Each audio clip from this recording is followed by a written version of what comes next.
Hello. My name is Aaron Peterkin, and I'm the proprietor of Aaron K.A. Peterkin Professional Corporation, a provider of insurance coverage and litigation advice to insurers. In this presentation, we're going to explore the Saskatchewan Court of Appeal's recent decision in Jantzen Estate and TD Life, which was released earlier this month in July of 2023.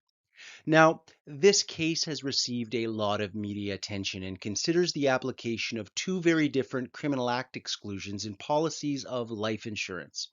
Today, we're going to ignore the sensationalism and the rhetoric and focus in on the court's causation analysis, which will be of relevance to any insurer whose policy includes a criminal act exclusion.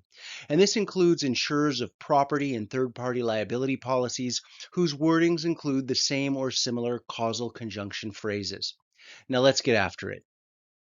Now, in terms of the key takeaways for this discussion, firstly, we'll identify that even when coverage turns upon proof that the insured committed a criminal act, the insurer's standard of proof is still the balance of probability civil standard. The insurer does not need to prove that the insured committed a crime beyond a reasonable doubt, nor is there an augmented standard beyond a balance of probabilities.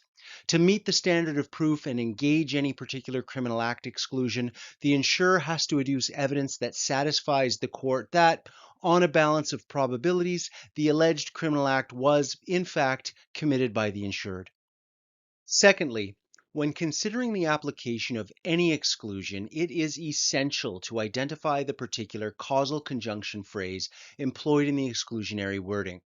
As we'll see, a causal phrase that withdraws coverage if the insured risk materializes while the insured is committing a criminal offense requires more than just a coincidence in time between the excluded criminal act and the materialization of the particular risk. The excluded criminal act has to be connected in some way with the materialization of the risk. But the Court of Appeal expressly stated that the degree of connection contemplated by the while committing wording does not require that the criminal act form part of the chain of causation that led to the materialization of the risk, which in the Jantzen case was the insured's death. This is a very interesting point that the Court of Appeal left to be developed in future cases. And finally, a causal phrase that withdraws coverage if the insured risk materializes as a result of the insured's commission of a criminal act requires a but-for causation analysis. We ask ourselves whether, but for the insured's commission of a crime, would the insured risk have materialized? Unlike the while committing exclusion, the as a result of exclusionary wording actually requires that the excluded criminal act form part of the causal chain that led to the insured risk's materialization. In the context of the Jantzen case, this means that for the exclusion to withdraw coverage, the insured's commission of a crime must form part of the causal chain that led to his own death. All right, let's drill into the Jantzen case, starting with the key facts. As this slide identifies, Mr. Jantzen, the insured, was indebted to a bank under a loan secured by a mortgage, and he also had a separate unsecured line of credit. These two loans, totaling about $218,000, were insured under two separate policies of insurance, which the court called the mortgage policy and the LOC policy. The mortgage policy's exclusion stated that coverage for life benefits was withdrawn if your death is a result of or while you are committing a criminal offense, and the LOC policy stated that coverage for life benefits was withdrawn if your death is a result of, associated with, or happens while you are committing a criminal offense. Now, tragically, in February of 2018, the insured was found dead in his home. An autopsy was performed by a forensic pathologist, which identified that he had a fatal quantity of cocaine in his system. The cause of death was described as a combined drug intoxication of cocaine and alcohol.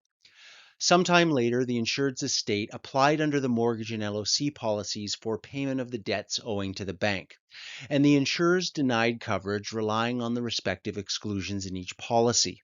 And so, of course, the disputed issue boiled down to whether the facts of the insured's death fell within the ambit of the while and result exclusions.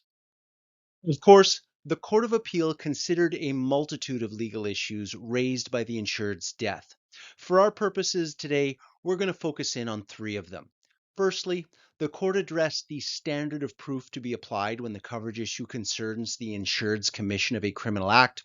Secondly, the court considered whether the facts of the insured's death engaged the particular wording of the while exclusion. And finally, the court considered whether the facts of the insured's death engaged the particular wording of the result exclusion. So let's drill into issue number one. What is the standard of proof that applies when the coverage issue turns on the insured's alleged commission of a criminal act? Of course, it's a relatively well-known proposition that the insured bears the initial onus of establishing coverage under a policy's insuring clauses. And once coverage under those clauses is established, that onus shifts to the insurer to show that any particular exclusion serves to withdraw coverage. In the context of an exclusion that's engaged by the insured's own criminal acts, this requires the insurer to prove that the insured committed a crime to the applicable standard of proof. But what is that standard of proof? In criminal cases, as we all know, the burden of proof is beyond a reasonable doubt, which is of course because the accused's liberty is at stake. Now, the Court of Appeal's reasoning in Jantzen confirms that just because coverage issues turn upon proof that the insured committed a criminal act doesn't mean that the insurer's burden changes to proof beyond a reasonable doubt. So what did that mean in the context of the Jantzen case? Well, I like this passage from the Court of Appeal's reasons, which encapsulates the answer. To summarize, it's not enough to establish that there was a reasonable probability that the alleged crime may have been committed. The evidence has to satisfy the court that, on a balance of probabilities, the alleged criminal act had in fact been committed. And on the facts and evidence before the court in Jantzen, it was accepted that at the time of his death, the insured died while committing the criminal offense of possession of cocaine, thus requiring the Court of Appeal to consider the wording of the two noted exclusions. All right, so let's dig into the two exclusions. And we'll start by exploring the court's analysis of the while exclusion. This analysis addresses how we interpret a causal phrase that withdraws coverage when the insured risk materializes while the insured is committing a crime.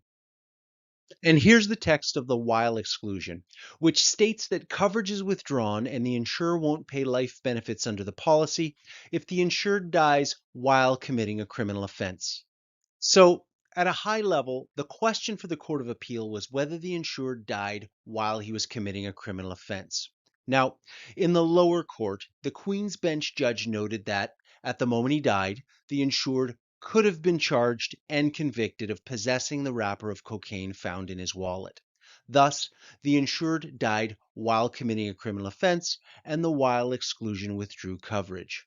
Now, the Court of Appeal agreed with the result, but disagreed with the simplicity of the Queen's Bench judge's analysis. In the Court of Appeal's view, there needs to be something more than a coincidence in time between the insured's death and the commission of a crime.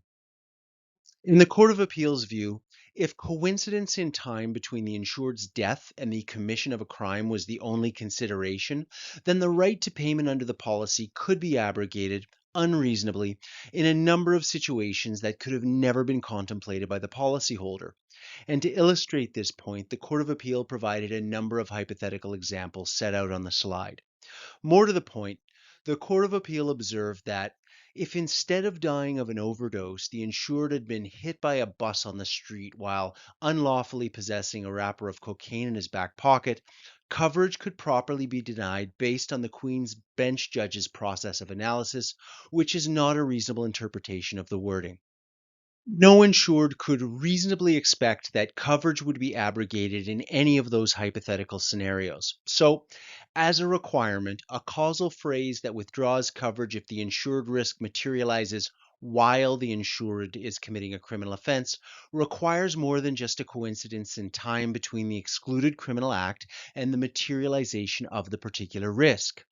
The excluded criminal act has to be connected in some way with the materialization of the risk. But the Court of Appeal expressly stated that the degree of connection contemplated by the while committing wording doesn't require that the criminal act form part of the chain of causation that led to the materialization of the risk, which in the Jantzen case was the insured's death.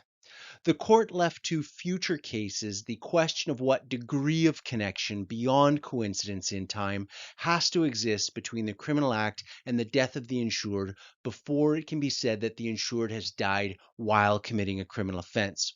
So we know that some connection is required, but the degree of connection or its legal formulation isn't identified in this judgment because the evidentiary record wasn't sufficient to found that analysis.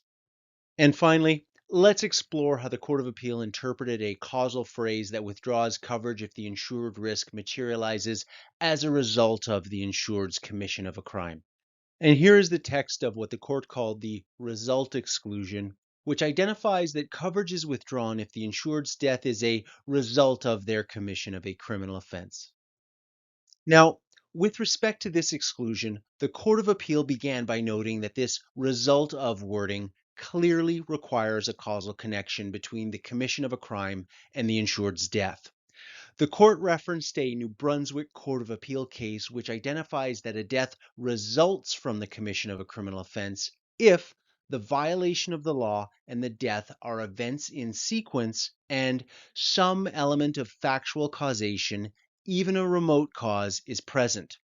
The Court of Appeal focused in on one particular element of the Queen's Bench judge's reasoning that it didn't agree with. In particular, the Queen's Bench judge's assertion that the insured's death didn't result from the crime of possessing cocaine because the insured's commission of that crime wasn't an act that inevitably led to his death. Now, the Court of Appeal was of the view that the lower court's analysis was wrong, noting that the Queen's Bench judge didn't actually explain why the lack of inevitability between the illegal possession of cocaine and the insured's death meant that the results exclusion didn't apply. Now, the Court of Appeal acknowledged that possessing cocaine doesn't automatically mean that one will die of an overdose. But it's also fair to say that one can only ingest cocaine as a consequence of their illegal possession. So, in the Court of Appeal's view, the insured's death did indeed result from his illegal possession of the drug because, but for the fact that he possessed it, he could not have consumed it, and had he not consumed it, he would not have overdosed from it and died. Now, the Court of Appeal also rejected the idea that the insured's deliberate decision to ingest cocaine somehow broke the chain of causation between possession and death. Indeed, the insured's illegal possession of the cocaine was a sufficient cause of his own death to fall within the scope of the results exclusion. The very purpose for his criminal act, the possession of the cocaine, was for him to undertake the act of ingestion that led to his death. As such, it couldn't be said that the insured's decision to consume the drug was an intervening event. In essence, the Court of Appeal undertook a relatively straightforward but-for causal analysis.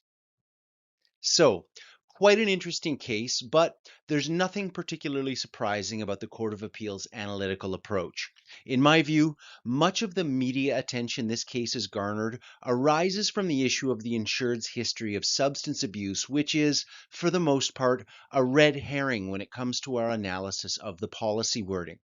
If, for example, the insured had stolen a rod of uranium and received a fatal dose of radiation during the course of the theft, it's my sense that the coverage outcome would be precisely the same. In any event, if you have any questions or comments, feel free to reach out to me at aaron@peterkinpc.ca. Thanks very much for watching this presentation, and don't forget to like and subscribe.